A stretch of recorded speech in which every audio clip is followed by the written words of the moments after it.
Yorkshire hen shot it low. They know he is. That means we're going to talk to my man over there in Memphis, Tennessee. It's my man J.C. Smith, the king of karaoke at Clicks Memphis. What's good, my brother? Man, what's going on, Boss Beckler? How you doing, bro? Man, can't complain, bro. Great playoff weekend and great NBA fights we're going to discuss here shortly. I'm loving how the NBA is going to come in the WWE right in our face. Yeah, it's becoming a league of fake tough guys, and I guess after Young and the Restless come on, daytime soap operas, then you watch the NBA, man, because it's its own daily soap opera now with Chris Paul leading a charge in the Clippers locker room, and Aaron O'Flalo throwing wild punches that didn't even connect. So, it's crazy right now in the league, man. But it's becoming must-see TV, not because it's the action on the court. It's all melodrama that's been going on across the league so far the last 2 years. Let's set this up, guys. The Clippers and the Rockets on MLK Day of all days now. MLK Day, who was non-violent, a great man. Now, I must say, MLK Day, I'm never going to the Lorraine Motel. I don't want to take a L either. I'm just being real. I don't want to go there. I'm scared to go there. I don't want to be nowhere near that. But y'all who go, more power to you. Bossman scared. He don't take a L. I'm being real with you. But on MLK Day, you're going to have a all-out brawl almost go down after Austin Rivers, who should not be talking junk. His daddy got him his money, JC and John. We know that. And Patrick Beverly, we know he really a go. Trevor Reza wasn't hearing it from no dude in Austin Rivers. And then Blake Griffin gonna elbow Mike D'Antoni, the coach. And then you got CP3 getting him Blake about that and calling him a female dog and saying F you multiple times. And then after the game, because the CP3 knows the secret passageway to the Clip locker room from the Vince locker room in Staples, they have Clint Capella, a guy from Switzerland who's neutral, knocking the front door. Trevor Ariza, James Harden, Chris Paul, Jerry Griffin, y'all getting the back door. So I'll get Austin Rivers and maybe Blake Griffin. And the LAPD was called so that nothing would escalate any further. Now, if this isn't a WWE soap opera or a script or too real to be true, I don't know what it is, JC and John. There's some crazy stuff. They had to make Clint Capella knock on the front door to get them distracted. They come in the back door and get them. Like, for real. But it's 13 dudes versus 4 dudes. Y'all wasn't gonna win. So, good plan on the surface, but not in theory and execution, though. It's hilarious, man, when you think about it. And a couple points that you mentioned there, as far as Chris Paul, knowing the underground tunnel, the underground railroad to get to the Clipper locker room, and then also Capella being from Switzerland, no pun intended, but isn't Switzerland like a neutral country anyway? Neutral.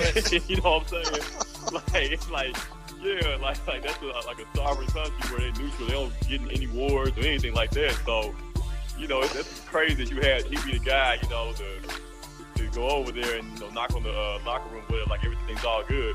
But it's crazy, man. And like I said, and I really think this all started, as far as the league kind of going towards soap opera, melodrama stories, each and every night. I think it's kind of really started, you can point to LeBron and everything, going back to Cleveland or whatever, but like this level of drama that's going on, I think you have to go back to KD and Russ. I think those guys kind of really, really kicked it off to where, we're tuning in more so, we want what's going on in the court, but, behind the scenes, it's becoming, way more interesting now. See, I wanted to break it down from 2 different levels, okay? The first level is being, I think the fighting is not necessarily good for the league, but the overall premise of kind of having these backstories, guys don't like this guy and this guy has this backstory, so on and so forth, is good from an entertainment perspective. It keeps fans interested. It makes for good chatter for shows like ourselves, national, all over the place on TV, radio, internet. It makes for good publicity as long as it doesn't get out of hand, right? So as long as these things are kind of playing off and it's, It's harmless, no harm, no foul. It makes for good newspaper, radio, television fodder for us to talk about. I think it's good for the league in that regard. Now, the other way I wanted to break it down and ask JC is, and you too, Bossman, it seems like, and JC, you alluded to this earlier by saying some of these guys are just fake tough guys. Back in the day, you had guys like Charles Oakley, right? Who would go? Mm-hmm. Who would go? Bill Lambier, who would clothesline you. Garrett Coleman. I mean, you had dudes out there. This was no fake tough guy league. Like, the league was a man's league. Like, if you went to the paint, you probably were going to end up on your back. And it wasn't this, ticky-tack foul where I make a swipe at you going down the lane and I get called for contact and, it's an and one situation. Like, if you were going to get an and one in the old league, you were going to pay for that and one. Like, they would foul you so hard that you probably couldn't shoot the free throw. That was their goal. Like, stated goal, hey, I'm gonna hack you so hard, you're going to be feeling it when you shoot that free throw. So that was kind of that's the difference from then to now. And I wanted to get both your takes on that because we all grew up in that age of watching the games. I mean, the Knicks, Celtics used to get into it. Lakers, Celtics used to get into it. The Pistons used to get into it. Basically, anybody they played. Rodman was a punk, but he would throw. I mean, it was crazy, right? Mm-hmm. Yeah, and like I said, as far as today's players, nothing's gonna get out of hand because these guys, they don't want to fight. And even you saw with Aaron Aflalo, even though he threw that wild punch, he had his head down. He was really not aiming, not trying to hit the guy. He just wanted to act tough, look tough, and throw a punch. Like, nobody's squaring up, right? Like, nobody's squaring up. Nobody wants that smoke, as right. kids say, today. Nobody really wants that, but they want to act tough and look tough and create these little soap operas, melodramas. Like you said, as far as back in the day, that was my favorite era. The 90s, man. Seeing the Bad Boys, seeing those Knicks teams of the early 90s, like, those guys, you had problems with those guys. If they didn't like you, you said something, you did something on the court, they were going to see you either on the court or after the game, and it was going to be a problem. These guys now, okay, they mad at each other for about 2 seconds, and then after the game, a couple of days later, they're cool again. Like, that's what it's all about now. You got to look the part. You don't have to act the part anymore. Well, and JR, I just wanted to throw this to you. Like, Charles Oakley. Oakley's from my neck of the woods, right? He's Cleveland dude. Cleveland dude. Like, you could just look at that dude and the scowl that he had on his face when he played the game. There ain't no player in the league today that would ever dream of stepping up to that dude on the court if he fouled hard or said something to him or looked at him sideways. They would cower and go in the corner and hide behind coach or something because it's just such a huge disparity in the level of intensity. And I guess, and I don't know, this is a spin-off, JR, but do you think part of it comes from now that a lot of these kids are coming up, instead of coming up through the asphalt courts, the playgrounds, they're coming up through AAU and, those types of scenarios. So it's maybe more of a structured path to the league. Yeah, it used to not be like that. Y'all put travel team together. Y'all know each other. So it used to not be like that. Like, yeah. It used to be like you play. It was obviously you played high school ball, college ball, whatever. But you learned how to play on the playground. That's where you learned how to play. Now it ain't like that. I don't think. Nah, it's not. They play in big leagues. They play in nice little controlled environments now where they're guaranteed playing time. This is another story another day. That's why a lot of guys act like prima donnas. They're guaranteed playing time. The coaches coddle them. They play with their boys, and they don't know how to play non-street ball on unorganized ball, pretty much. That's why the mustard teeth children, the balls, won't be any good. It's impossible. JC. Well, I also want to ask real quick, JC. Like, can you imagine, both of you guys? Can you imagine playing a pickup game somewhere in New York on a playground and having Charles Oakley be on the other side of you, like on the other team? Like, for real, dude. Like, no, man, I'm out. I'm shooting jumpers. I'm out. That's right, man. I ain't driving the paint. No way. Charles Oakley hasn't played in 15, going on 20 years now? Yeah. He's still scary. Like, he is a scary-looking dude, man. Yeah, he is a scary-looking dude. I mean, he bought them security guards at MSG. He'll still go. Exactly. Just ask him, right? Dude, I'm pretty sure that dude was born with the beard. Yeah, and I've been sure to say anything to him. Like, dude, just looks like, he's a badass, man. And I heard stories, outside the court of the things that he's done. So he's not a guy to mess with. Listen, I'm telling you, I know the neighborhood where my man grew up. I know it well, and the stories you heard, I'm gonna say are probably 95 to 99% true. 99% true. You better believe it. Now, guys, I'm gonna finish up a story. Last week's story was crazy with the OB doctor and the pastor, and that was crazy. But this week, it's still in church, but it's not what we think it is. A Florida man was arrested after spraying the whole church game night with bullets. After, quote, a man let release some gas during the game of Twister and tried to get a copy feel on his woman during the game of Twister. He came back in the church and sprayed the ball with bullets because of it. Shot the game night up in church.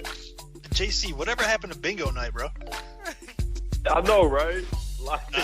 Now it's like Twister night. Like, Jesus. Like, there's more layers to these stories. I don't know what is going on with the Baltimore in 2018, man. My man got so offended by some gas, and somebody, listen, I get it. You don't want to throw some hands if somebody touches on your girl or your wife, but he came back with a chopper and started blowing it up, dude. Like, my man, just tone it down a little bit, man. Yeah. That's crazy, man. And where is this happening? What was this? Florida at church game night. Of course. Yeah. The home of all the great Boston airport stories. You're right. And we got a bonus for you. Florida man caused a wreck on I-95 after, quote, frozen iguanas came back to life that he got put in his car. What happened was, guys, that, in Florida, the iguanas, when it gets on top of temperature, they freeze. They just shut down, body-wise. They're not dead. They look dead, but they ain't dead. But he put them in his car, his frozen iguanas to cook on the grill. And the car warmed up, and they came to life, and he caused the wreck. All of a sudden, come called around, and he caused the wreck on I-95 in Miami. So you trying to make them iguana burgers? Yeah. Wow. Oh, man. Jesus. I don't yeah, even I bet yeah. That's crazy, man. How many did he have in there? I get the sense that he had like a couple dozen in there. 37, about what story said. 37 iguanas in the backseat and trunk. Came to life. Oh, Jesus. I thought they were dead. They wasn't dead. Iguanas freeze. Iguanas shut down when it's cold. They shut down. They don't die. They shut down. Yeah, I used to have one of those things, man. They're pretty cool, but 37 of them, man. You don't want a pack of anything inside of the cab of a vehicle. Okay, whether they're frozen or not, you don't want a whole herd of iguana coming back to life on you. That ain't good. Yeah, he caused the wreck, and I don't know, shut down for get this 9 hours. Damn. Because my man caused that much of a wreck and had iguanas everywhere. But get this, there was also Florida men arrested for trying to steal the iguanas that came out of the man's car. Well, of course. I mean, that's just standard operating procedure in Florida. Yeah. So can't pass up free iguana. Yeah, I mean, come on. Exactly. So, Jay-Z, if you saw an iguana in Memphis, you ain't gonna pick it up, bro. You gonna let it ride? No, we don't do lizards, iguanas, none of that stuff up here, man. I feel you. Well, bro, what you got going this week in Clicks, man? You got anything special going on? Any things you want to throw out there for the people listening over there in Memphis? Absolutely, man. Clicks #1 party spot in the city. #1 karaoke crew, Three Kings, man. We do it each and every Saturday at Clicks. We have karaoke idol, kind of like American Idol, each and every Saturday night, man, where we pick a grand prize winner. And, we shower them with praise and gifts and money and all that good stuff, man. But it's a good time, man. Come on out each and every Saturday night. Clicks, billiards, and all that good stuff, man. No doubt. That's my man. It's been 3-Man Weave. JC Smith, hey, bro, do it again next week. Talk to you, man. You be good, bro. All right, now. All right, folks. JC Smith is the boss, man. So 3-Man Weave. We out.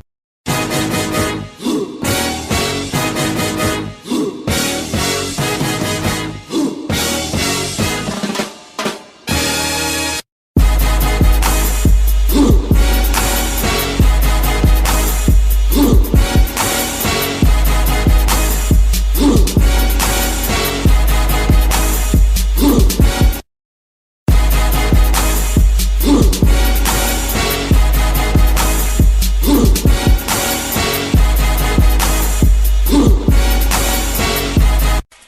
my name is Travis Williams, President and CEO of Academics and Athletic Consulting, focusing on educating and empowering tomorrow's collegiate athletic leaders. My passion is for the education and genuine concern and care for today's student athlete. It's the centerpiece of my life's work. A college education, both in and out of the classroom, is a truly rewarding benefit. For more information on AAC, you can go to www.academicsandathleticsconsulting.com. Once again, www.academicsandathleticsconsulting.com. Or you can follow me on Facebook at Academics and Athletic Consulting, or Twitter at Coach TWill24, or Instagram Travis L. Williams 24. Or you can call me at 404-542-6079. Once again, AAC is very proud to partner with J.R. McHenry of the Bossman Radio Show, covering sports and entertainment across the country. Please tune in weekly for informative, entertaining, and expert analysis on today's sports and entertainment topics. Thank you.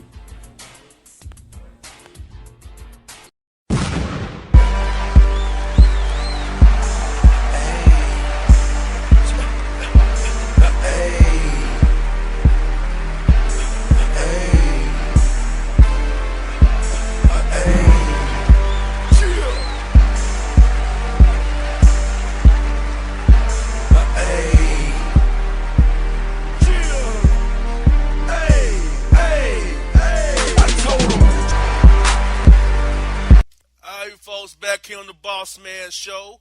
I got a great guest for you, a friend of mine on the show.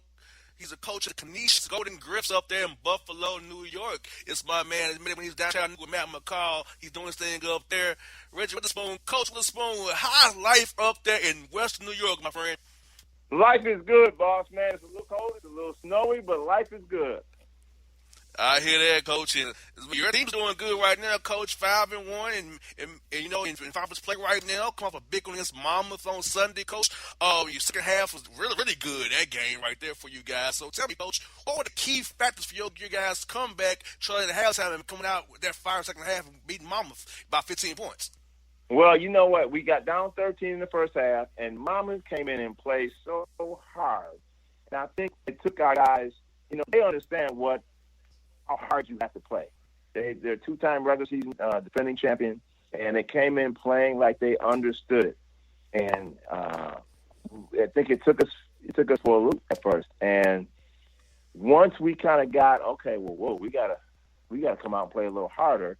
We got ourselves back in the game. So after being down 13, we were down 2 at halftime. But I think we had an understanding of just how much intensity we were going to have to play with. And we were able to turn it up defensively a little bit, and then we were able to get some shots. We were getting some shots in the first half, but we weren't playing hard enough to get enough of them. And once we started playing a little bit harder defensively, then we started getting better shots. So, Coach, as you look at your preparation for this week's games with Manhattan and Iona, are you and the staff going to be stressing finishing games as a big topic of conversation and kind of putting the pedal to the metal to finish teams off down the stretch? Absolutely, and we've been on about that all year. Now we're going on the road, so the challenge is always bigger on the road because you have to control the game when you can, and not let the crowd get into it, and not let momentum shifts go against you. And home team that really feels like they're out of the game, as evidenced by our situation on Sunday. So what has happened with our team is that we've had spurts where we were really good in possessing the basketball. So we've had a game where we had 5 turnovers the whole game. We had a game where we had only 3 turnovers, which is a school record. But we lost the game. We only had 3 turnovers because we didn't rebound the ball well. Over the weekend, these last 2, especially last one against Monmouth, we rebounded it well, but we turned it over too many times. We are going to need to do both of those. We want to take the next step. Those are things we're going to have to learn to do consistently. We're a very young team. We have to learn these things as quickly as we can. got that right, Coach. I tell you, I always got to value that ball. Like you said, whether it be passing the ball, defending the ball, always about the ball. I mean, like you said, Coach, you got to always be about the ball, and your guys I think they'll learn that real soon. You know, coach, my real coach there. Now, let me ask you this now. About your senior, you got Jermaine came through big for you. Isaiah did, and Molson did. So if these three guys are clicking on a given night like they were against Monmouth, you feel like your team can pretty much compete with anybody in the country if those guys are on? Yeah, you know what? They have played very well for us. We've had some guys do things. We've had a couple guys that have played well. Our challenge is to get everybody kind of clicking. We want to be greedy about it. You know, we've had guys that have, scored 20 points or more. We've had probably 4 or 5 different guys do that. But our challenge is we want to get everybody playing well. We want to get, starters, guys coming off the bench. And really, when we started to play better, it was because we had guys coming off the bench. I always tell our guys, listen, be ready. Be ready because you don't know when the opportunity is coming. And when it does, you won't get 3 or 4 minutes to get warmed up. You just have to be ready. Not get ready, but be ready. Got that right, Coach. And Coach, and for us being ready, Coach, how do you get your guys to be ready for? Is their mindset? Are things you're talking to them in one-on-ones, or are you Coach breaking down what you mean by that? You have a young team, so how do you understand the concept of being ready always, or being here right now? At any point, I can come to you. The biggest thing is I try to challenge them in practice. I try to stay on them and confront them with challenges in practice, because those are where you form your habits. What happens sometimes with young guys that aren't playing a lot of minutes, look, they're on scholarship for a reason. They were good, and they're used to playing a lot of minutes.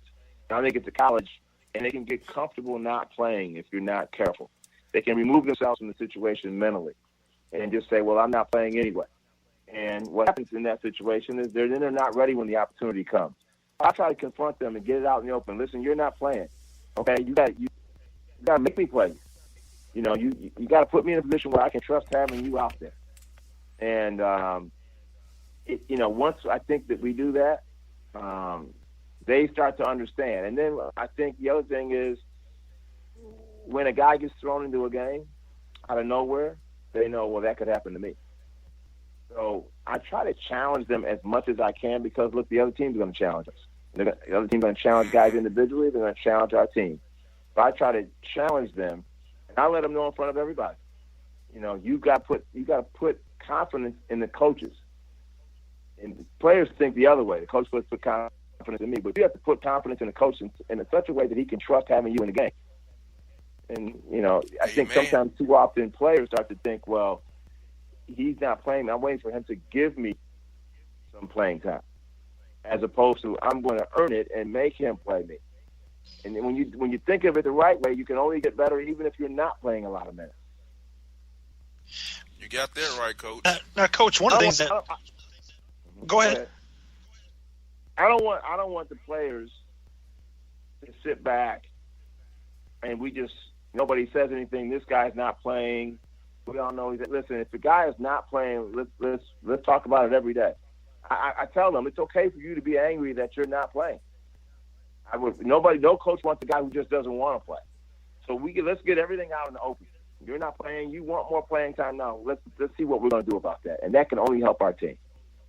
You got that right. Yeah, what I was going to get into, Coach, was one way to instill confidence, as you said, in the coaching staff is to start doing the things that you need to do on the floor and then stuff in that box score with some stats. Now, JR and I like to look at stats on these teams, especially with the guys like yourself we're going to have on the air. And one of the things that jumped out to us was your balanced scoring and your rebounding kind of jumped out at us.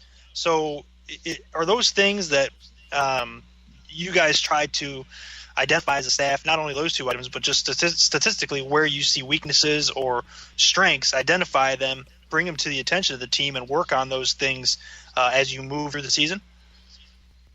We're working on it daily. I think the balanced scoring part, the better we pass the basketball, the more guys are in position to score, and the better our team is. And on the rebounding thing, we're looking at possessions, really. So we're looking at rebounds, turnovers together. And the hope is that we can win both those categories. So it's really important that we work on them every day, and especially understand the importance of them, and especially understand the importance to have extreme desire in both those areas. I hear that, Coach. Now, Coach, down here in the South, they don't really know about the Metro Atlantic Conference like I do. So for our listeners down here in the South and outside of the South who listen to the show, could you just talk about the quality of coaching, the quality of teams that is in the MAAC, so people can kind of know what guys are and what you're all about up there, man? Well, it is a great conference. It's a lot of very good programs, established programs, tradition-rich programs. The northern part of it is up in Niagara University. That's sort of the western swing of the state. And as you go east, you're looking at schools like Siena, and you get to Iona and Manhattan, and then you get to New Jersey part, you got St. Peter's and Ryder and Monmouth. In Connecticut, you got Fairfield and Quinnipiac. And then you have Marist also. So I'm probably leaving somebody off, but it's pretty well balanced conference. Quinnipiac, I probably may have mentioned them. So it's a pretty well balanced conference with a lot of challenges in it. There's no real nights off where you can say, well, even if a team is struggling from a standpoint of wins and losses, if you look at any of the teams in our league that may look like they're struggling, if you look at the scores of the game, you'll say they played a lot of close games. And that's because they're very well coached. So it's a league that the tempo of the games are typically really fast. And it's a league where you a lot of times you'll have four guys on the court, and you see a lot of transition basketball and a lot of three-point shooting. Now, Coach, up there in Buffalo, the Bills made the playoffs this year. So what was it like when that went down in the city? Because I know the only team that gets more, support and viewership than the Griffs is the Buffalo Bills. So what happened with the Bills in the playoff run this year? We talked to a longtime Bills fan. It was great to see that. We actually played earlier that day, I believe. I think that was a Sunday. May have been we played Iona, and then the Bills played, and then in Buffalo we had to wait on the outcome of the Cincinnati Bengals game at the Baltimore Ravens. And we needed Cincinnati to win on the road to end the 17-year drought. The city gets really excited about the Buffalo Bills, and this was a surprise because prior to the season, people were talking about, well, maybe they need to tank and get a higher draft pick. But Sean McDermott and his staff and the front office did a heck of a job to pull things together as fast as they did. I mean, it's really unbelievable. To see that happen, and then the players did a great job staying together and sticking together and putting themselves in a position even to make the playoffs. So because they did this while taking money off of the salary cap, so they traded away some big salaries and acquired some draft picks, and to do that and make the playoffs is very, very rare. So the city was really excited. It was New Year's Eve. So there were already a lot of people that were in a partying mood, and they came back because they played at Miami. And when they got back that evening, it was a couple thousand people waiting for them at the airport. So it is an exciting time to see the team moving in the direction they're moving in. Now, Coach, I'm from Cleveland. Okay, so you had mentioned tanking. Okay. That's my team's default setting, so we don't actually have to try to tank at all. We just show up. And then we instantly get, top billing in the draft. So, I just thought I'd throw that out to you. You know what? I mean, I think, again, people sometimes go to where they're comfortable. And I know a lot of Bills fans, typically of late, have been getting really, really excited about the draft. When we get closer to the draft, it's who we're going to draft and this and that, because we've been out of this for a while. In fact, we have a young man on our staff who's 24 years old, so he doesn't remember the Bills going to 4 straight Super Bowls. Doesn't remember the excitement he was clamoring for. He's in Buffalo, and he was just, man, if we could ever just get to the playoffs. And so I felt sorry. I felt bad for him because being a lifelong Bills fan, and I can go back to when they drafted O.J. Simpson but certainly when they got to four straight, certainly when they got to 4 straight Super Bowls, I was here and it was an exciting time, and the city was really, really excited. So, I was happy for the younger Buffalo Bills fans to be able to feel like their team at the heightened level of relevance. I hear that, Coach. I asked you about what is my man Eddie Shenandoah up there with you? I know he's up there with you. What's he up there with you? Oh, Eddie's doing a great job for us in a lot of areas, recruiting, but he's also really helped our team in both from a standpoint of the individual players on the team, as well as helping our team collectively, and particularly from a defensive standpoint, keeping them locked in, and they understand that he's a genuine person. He's a very humble person. He's an extremely knowledgeable person who plays the game at a really high level. So he has really, really helped our program.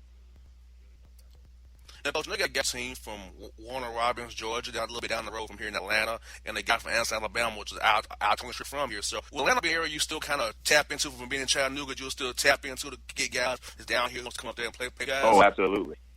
We will definitely. We have a young man who's signed already. Will be a freshman with us next year, Merv James, and it's a rich area in talent, and we will absolutely continue to recruit Atlanta. Which I'm happy for you, man. I'm happy for you in the Canisius. I definitely look at your scores all the time. Make sure to see your job. But I definitely want to have you on. I know you're out on a good running streak. Let me get Coach on right now. Give some more of that good show karma for him, man. Keep on this streak going here. So I'm happy for you, man, Coach. I really am. Well, I really appreciate you guys checking on us and thinking about us and exposing our program. Anytime, Coach. Hey, good luck this weekend. We'll talk to you real soon, man. Take care. All right, Reggie Witherspoon in the Bossman Show, people. Canisius Golden Griffs. Check them out, people. 3.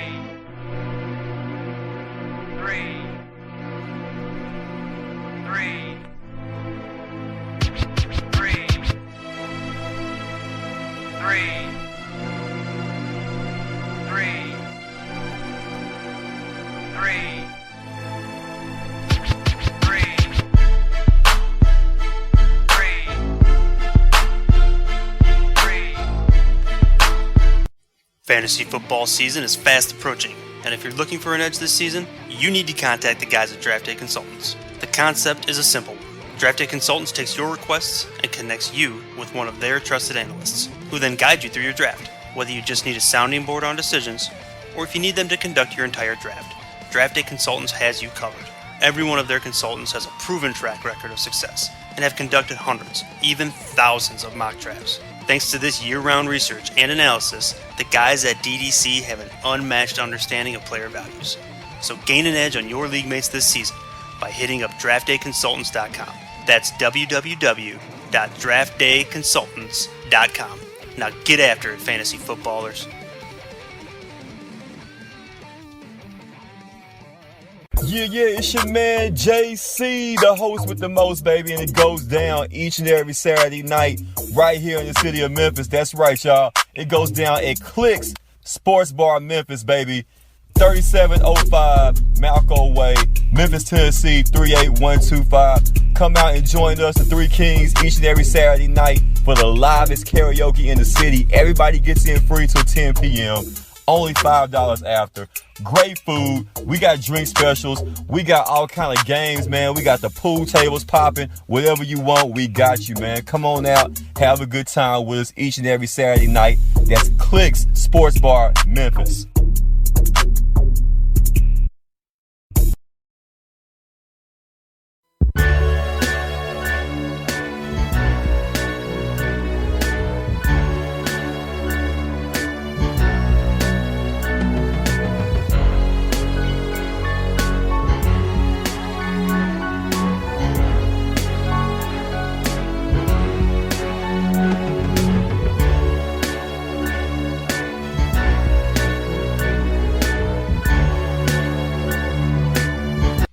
Folks, it's time for your AFC preview here on the Bossman Show. Jared and John here bringing it down for you. And we got the game is coming up, AFC Championship Sunday. Here we have the Jacksonville Jaguars, surprisingly, going up against the New England Patriots in what could be called a surprise game coming up here, John. And I'm hoping personally the Jaguars win, being the Florida man that I am. Even though Jacksonville is not really part of the Florida, if you ask me, I call that South Georgia extended. That's just my personal belief that that's not really Florida. But since allegedly by the drawing of the map there in Florida, I will claim them for this. So Jacksonville Jaguars doing their thing. I know a couple guys on their team, Jalen Ramsey, Barry Church, Marcedes Lewis. So I have some connections there with the Jacksonville Jaguars. They're playing New England Patriots with Tennessee Titans, who I know pretty well. Mike Mularkey, Harry Douglas, Eric Weems, Terry McCormick, Greg Arias. A lot of my Jim White, a lot of guys I know from the Titans. So it's like they beat my buddy, got my man Mike Mularkey fired pretty much. They fired Mike Mularkey, but they're blowing out of them. John, but I do feel like this. Tom Coughlin has been Tom Brady's kryptonite, John, over the years for them being big games. Even the game they won against the Giants, their first championship year, they played in the championship game. Remember, that last week of the season, the Giants played them so close, and I got confidence from that game and beat them in the Super Bowl in Arizona. When Plaxico Burress case where Plaxico shot himself like a fool. Yeah, he did. So my man went to jail for shooting himself. Himself, people. Himself. But I digress. So Jacksonville has the formula, if you ask me, John. They have speed, young speed. They can rush with four. They really don't blitz. Their front four can get to Tom Brady. And they run those TN stunts and those inside games to affect the quarterback with only four. They don't have to add something extra. And on the outside, A.J. Boye and Jalen Ramsey out there covering guys like crazy, and their safeties are hawk in the middle of the field as well, and the linebackers can run with tight ends and sightless receivers. So, looking defensively, John, my question is this. Do you, as a Jaguars, put Ramsey on Gronkowski? Do you bracket him with a safety and a linebacker? Or do you play him with another linebacker? Or how do you mix up the coverage on Gronkowski? Do you just zone him up a little bit, give him different looks? So the key to me in the matchup is how do the Jaguars play Rob Gronkowski?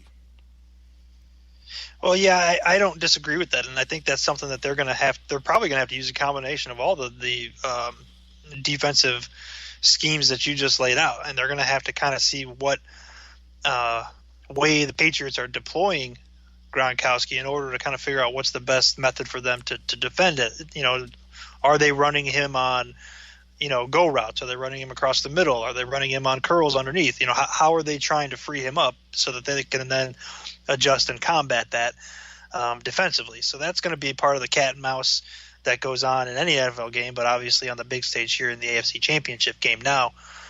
To your point about Jacksonville versus New England, I would want to see Jacksonville win this game just because I'm a huge proponent of new blood, and I don't disparage the Patriots because they win so much. They have a great program there, great franchise, and they earn it.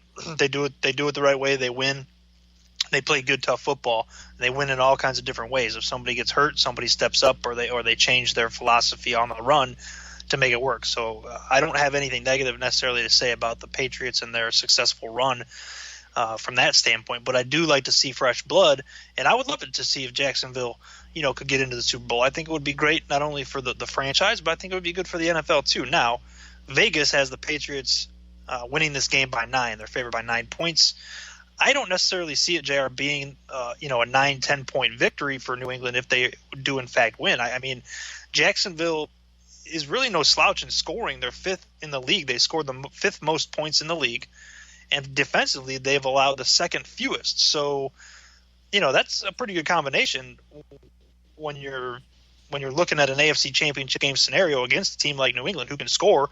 You got to have a defense to keep them out of the end zone. Well, they've given up the 2nd fewest points, and if you do in fact start giving up points, you have to have an offense that can put points on the board. Well, they've scored the 5th most, so it kind of lines up, fairly well for Jacksonville. As you mentioned, they've got the Coughlin factor.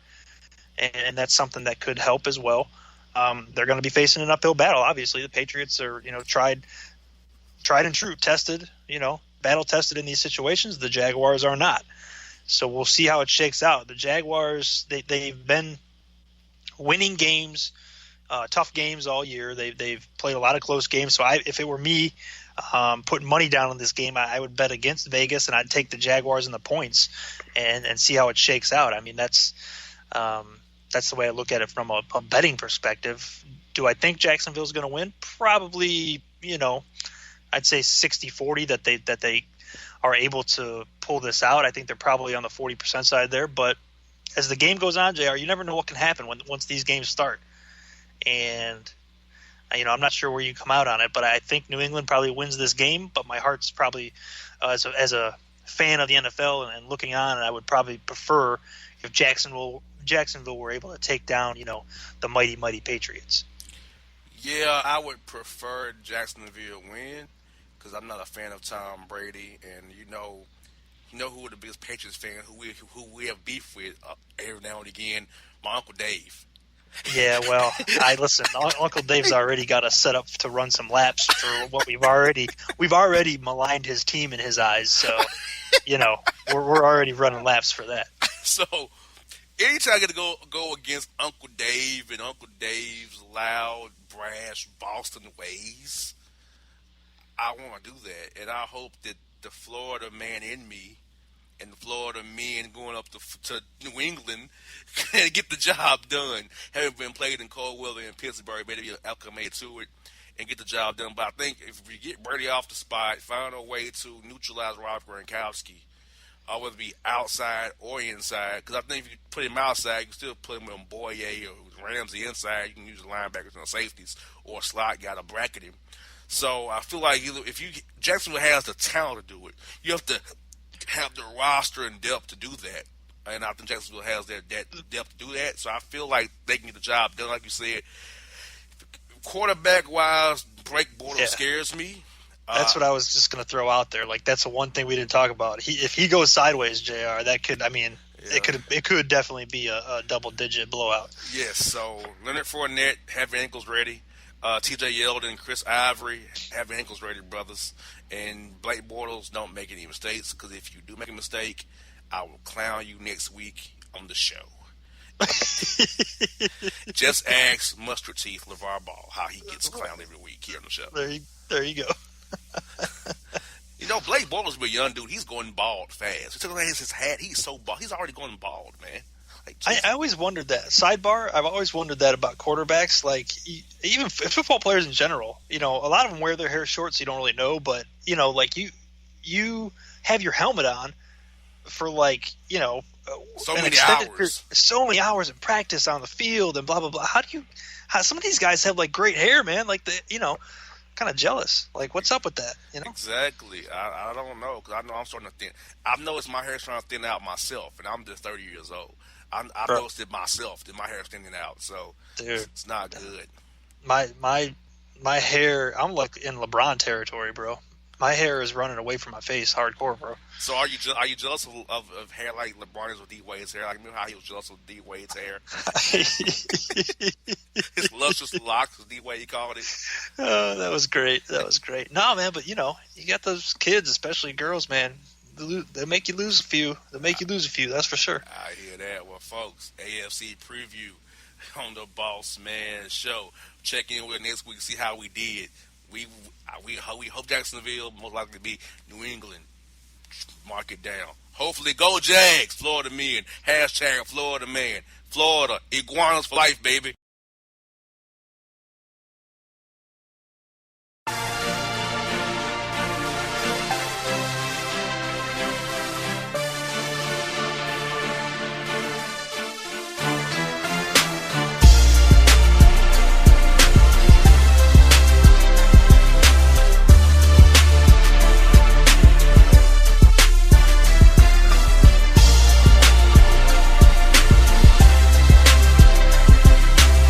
Hello, my name is Travis Williams, President and CEO of Academics and Athletic Consultant, focusing on educating and empowering tomorrow's collegiate athletic leaders. My passion is for the education and genuine concern and care for today's student athlete. It's the centerpiece of my life's work. A college education, both in and out of the classroom, is a truly rewarding benefit. For more information on AAC, you can go to www.academicsandathleticsconsulting.com. Once again, www.academicsandathleticsconsulting.com. Or you can follow me on Facebook at Academics and Athletic Consulting, or Twitter at Coach TWill24, or Instagram Travis L. Williams 24. Or you can call me at 404-542-6079. Once again, AAC is very proud to partner with J.R. McHenry of the Bossman Radio Show, covering sports and entertainment across the country. Please tune in weekly for informative, entertaining, and expert analysis on today's sports and entertainment topics. Thank you.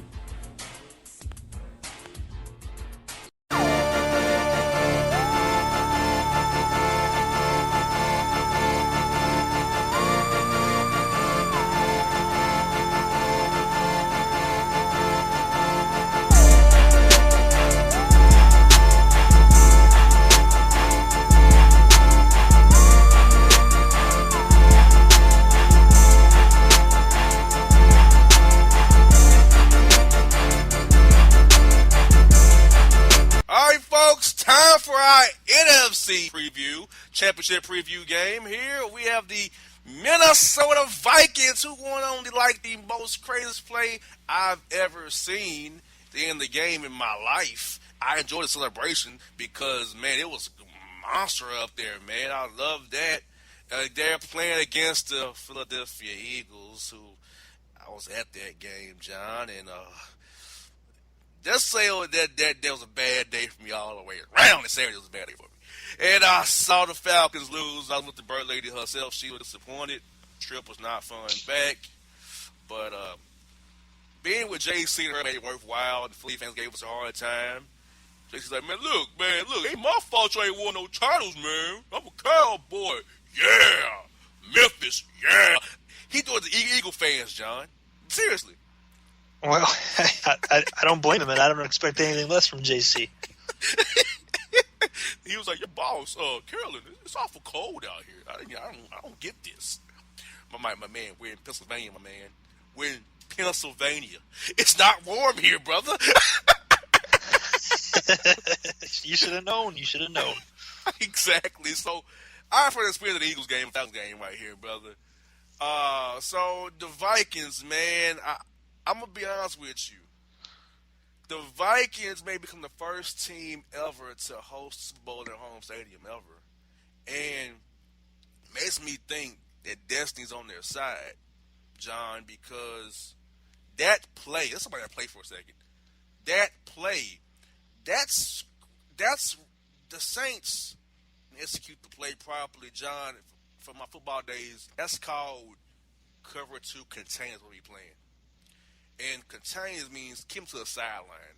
Now, if they catch the ball and he gets out of bounds, they shouldn't let it happen, but fine, whatever. Give us a chance, you know? But this play is called cover two contain. They actually play it right. And that's kind of what they run what you call John's called circus route. You have a clear out to the flat. You have a go to clear out the safety. Then you have a dig, out kind of corner route underneath it. That's where he digs on the corner. It's called a circus route, John. So they did that, and it worked against the cover two contain defense was not played right. So for me, seeing that plus Stephon Diggs, Case Keenum got off that play. Case Keenum got paid. Pat Sherman got the job with the Giants off that, and the Vikings may confirm their team destiny because their defense is top notch and can win in spite of Case Keenum struggles. They can make a play. They have the cover guys. They have the guys in the linebacker level. They can rush the passer with 4 men. Along with Mike Zimmer's exotic double A gap blitzes, overload blitzes, he runs off the corners. And sometimes he uses slot blitzes off the corner as well. So, John, defensively, Mike Zimmer, defense to me in my mind, and also that play that they won, man. The Vikings got this, man. But talk about that play a little bit. Just we saw, John, with Stephon Diggs. Well, you nailed it as far as the execution is concerned and what was called, the defense and the offensive play. But the defensive back, and then JR, his name is escaping me at the moment. But Marcus Williams. Williams, correct. Thank you. He just basically forgot the number one rule of situational football, and that is, know where you're at on the field, know what the down and distance are and the time on the clock. And he just didn't keep the guy in front of him. John, the main word, contain. Contain. Cover right. to contain, well, which means keep it to the sidelines. He went for the tackle. The sidelines. He went for the tackle, and he didn't need to. All he had to do was, if you got beat on the route, let him catch the ball, let him come down, wrap him up, and stop the progress of the football down the field. That's all you had to do. But he dove in to make a tackle, and he didn't need to. What he needed to do was stay on his feet. And if he got beat by staying on his feet, well, at least you had a chance. Once you dive on the ground, you're done, man. Diggs was gone. There was nobody behind him to help. As you said, the safety got drawn away, and that was that. So from the execution offensively, it was fantastic. Defensively, very poor. And, I mean, that's going to haunt him all through the offseason. And, hopefully he can recover. Those guys have short memories. But, switching it over to this week now, the Vikings aren't really all that much different from the Jaguars in the sense that they have kind of a game manager under center. They've got a stout defense. And from that perspective, you're kind of seeing wins in the same manner. So I think that, obviously Vegas favors the Vikings here by 3 points on the road. Typically the home team gets 3. So they actually, in truth, are saying that the Vikings are good by 6. But being on the road, they're taking 3 of those points away. So they like the Vikings a little more than the line shows. Looking at the flip side of the ball, the Eagles have a pretty solid pass rush. I mean, it's no slouch there. So they could create some issues for Keenum and the Vikings. I think the game stays close. I personally, from a betting standpoint, would take the Vikings to cover. I think the Vikings are going to win this game. Some of that is how that final play is going to carry them into this week. I mean, that's a high-energy play, and that can catapult them not only through the AFC Championship game but into the Super Bowl. And personally, I would like to see a Minnesota-Jacksonville Jaguar Super Bowl. I think that would be a great matchup. Me too. And I think that it would be something that would be good for the league. Now, even if it goes a different way, it's still going to be a great game. Obviously, a lot of caliber players out there, high-caliber players, quality teams left in the mix. I don't think, personally, that the Eagles can overcome having Foles under center. I think that the Vikings are probably a little more stable with Keenum and their defense than the Eagles are with Foles and their defensive crew. So I think that the Vikings can create a little bit more havoc and force some more errors on Foles and kind of help themselves in a road matchup. But, it's tough playing on the road. It's definitely tough playing in Philadelphia. And, it's going to be another frigid day out there. Now, obviously, the Vikings are used to playing in those conditions. But still, anything can happen when it comes to, championship game football. But I really think the Vikings are probably the team that I would take in this game. And I would take them to cover if I were a betting man. And yes, I'm with you, John. I want to bring this play to you guys one more time. It's called Circus Go. What that means is, guys, that the wide receiver, the X receiver on the left is going to run a go route down. He's going to run a 9 route down the field to clear it out. The running back's going to run like a mid check down to kind of linebackers. Then on the circus route on the right side is going to be inside. It's going to be a go.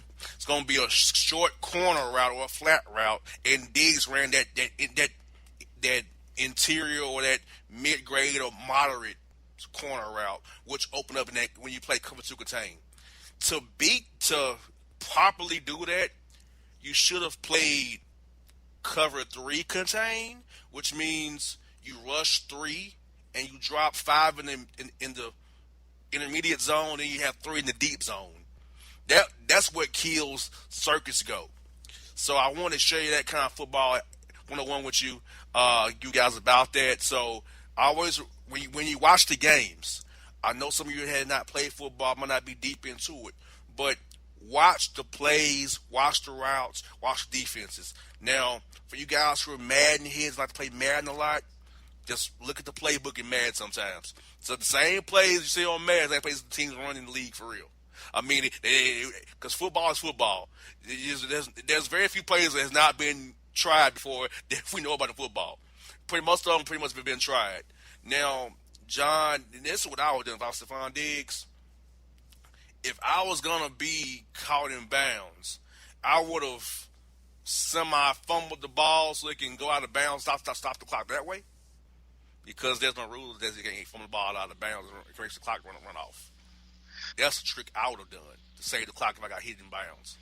Yeah, lose the ball out of bounds. Right, and that goes back to what we were talking about earlier, like situational football. You at the professional level especially, like you really have to be aware of everything that's going on around you.